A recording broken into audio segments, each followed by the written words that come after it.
Initial invasion, the 8th of February, 1942. As the 8th of February, 1942 dawned, blanketed under the leaden, monsoon-choked skies of Southeast Asia, an unprecedented martial tempest brooded ominously, set to unshackle its wrath upon Singapore, an imperial bastion Britain had believed invulnerable. Hinging on this cataclysmic altercation was not merely a city, but an epochal shift in global power dynamics, the cataclysm etching itself into history as the Battle of Singapore. Japanese troops, battle-hardened through numerous victories across the Malay Peninsula, stood a scant 8 miles from Singapore's northwestern coast.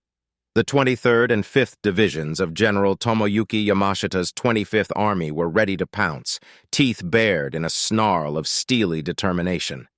Across the Johor Strait, Britain's ill-prepared forces faced the impending onslaught. General Arthur Percival's command, a melting pot of British, Australian, and Indian soldiers, a testament to the Empire's diversity, yet underscoring an undercurrent of fractious camaraderie. The soldiers, hastily assembled and unacclimatized to tropical warfare, found themselves entrusted with the defense of the Gibraltar of the East. At 20:30 hours, the skies over Singapore erupted into a violent spectacle of fire and brimstone. The Japanese artillery, strategically positioned in Johor Bahru, sang a death knell, punctuated by the rhythmic cadence of the field gun's remorseless thud. This barrage was the harbinger of doom, setting the stage for the catastrophic ballet that would unfold. As the clock nudged 22:30, the Japanese infantry commenced their amphibious assault.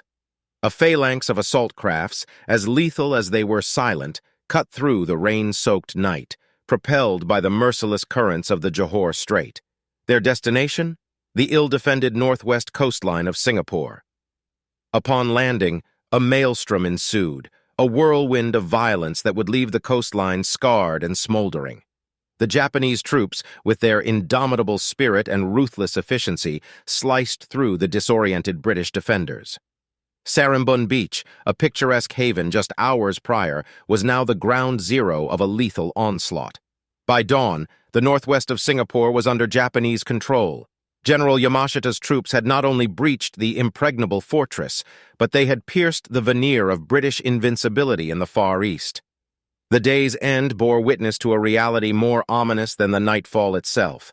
The initial invasion, a tableau of audacious strategy and ruthless execution, marked the grim prelude to what would be the most significant capitulation in British military history.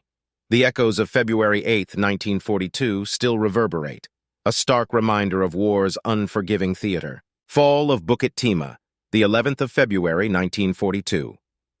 From the heights of Bukit Timah on the 11th of February 1942, one could bear witness to the unraveling of an empire, its silhouette framed against the backdrop of an island now under siege. Today, this pivotal chapter of the Battle of Singapore seethes in the chronicles of World War II, a stark testament to a day that forever altered the balance of power in Southeast Asia. Nestled within Singapore's core, Bukit Timah was more than a geographical high point. The verdant peak, though ostensibly placid, was the city's vital pulse, beating with a resource crucial to warfare water. Moreover, its strategic vantage offered a panoramic sweep of the island, a position any military commander would covet. As dawn broke, remnants of Britain's 1st and 2nd Malaya Infantry Brigade held their breath under the dark canopy of the region's dense foliage. Their fingers tightened around the cool metal of their guns, eyes squinting through the morning mist for signs of movement. Meanwhile, a few miles away, General Tomoyuki Yamashita, the Tiger of Malaya, prepared to unleash his predator's fury once more. Silence, an uncanny and unwelcome companion in war, draped itself across the landscape. A deceptive tranquility, violently shattered as the air thrummed with the deafening roar of artillery fire.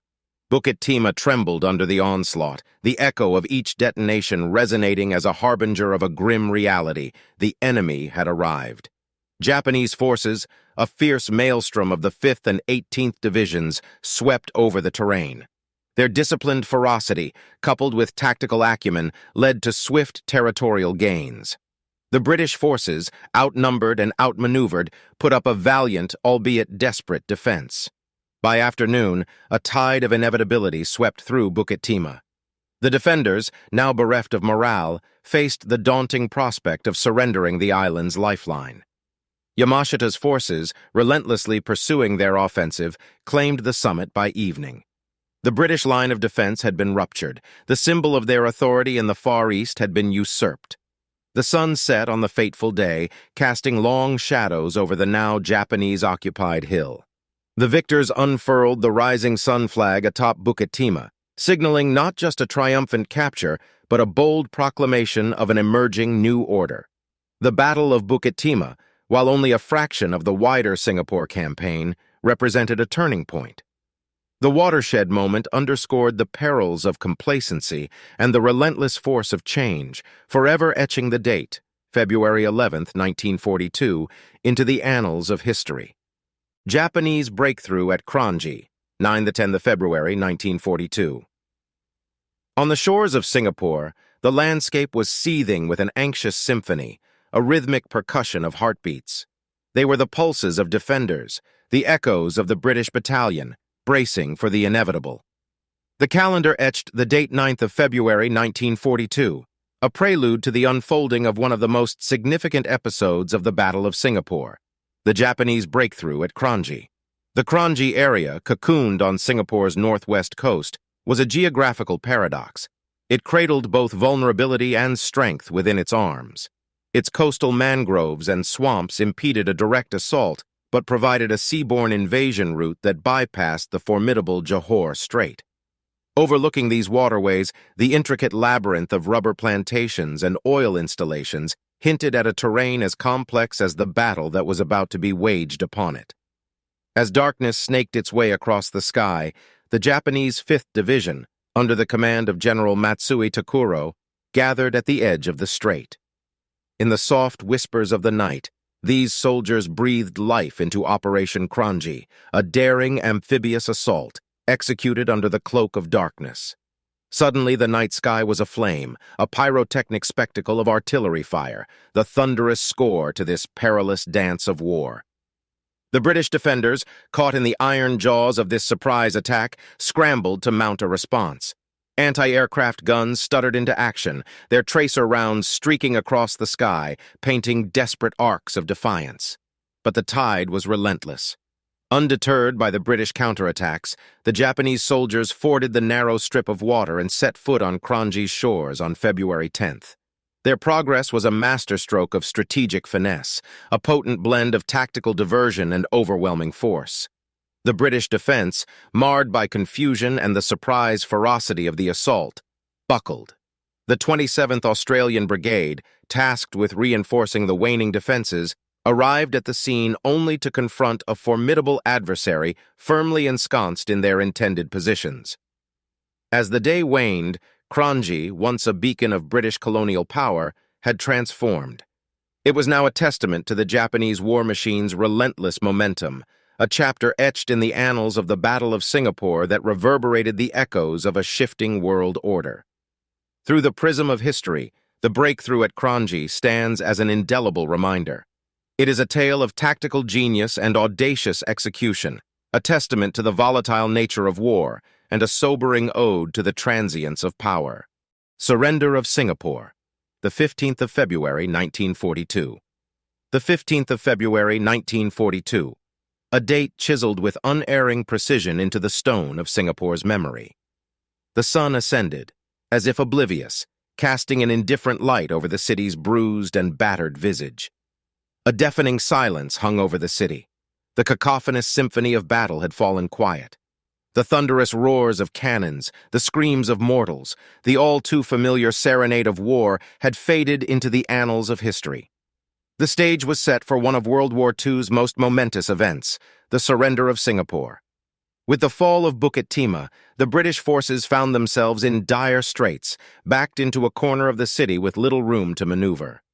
The pulse of the British Empire in the east beat weakly, its lifeblood ebbing away as the Japanese forces advanced relentlessly, driven by a relentless tide of ambition and audacity.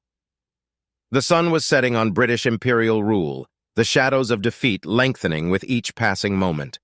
Lieutenant General Arthur Percival, commanding officer of the British forces, found himself in a labyrinth of devastating decisions. The city's inhabitants, teetering on the precipice of oblivion, looked to him for salvation. His forces, once a formidable entity, now reduced to a collection of weary, beleaguered men, their spirits bruised and battered. His options dwindling, Percival took the decision that would reverberate through the annals of history. Amidst the fractured ruins of the Ford Motor Factory, under the weight of 1,000 unseen eyes, Percival and his staff met with the Japanese delegation led by General Tomoyuki Yamashita. The atmosphere was electric, charged with the palpable energy of history being etched into the annals of time. A paper was presented, a weapon as potent as any artillery. The instrument of surrender, a parchment bearing the weight of an empire's downfall. As Percival's pen danced on the document, the fate of Singapore was sealed. The British flag descended, its once vibrant colors a stark contrast to the somber mood. The rising sun ascended, its crimson and white emblem a symbol of the New World Order. Singapore had fallen, the jewel of the British Empire now in the hands of the Japanese forces. The surrender of Singapore sent shock waves that rippled across the globe, marking a decisive moment in World War II. It stands testament to the ever-shifting sands of power, the cataclysmic consequences of strategic errors, and the sheer indomitable spirit of survival. A silent monument to the fickleness of fortune, it is a chapter forever etched into the unforgiving stone of history.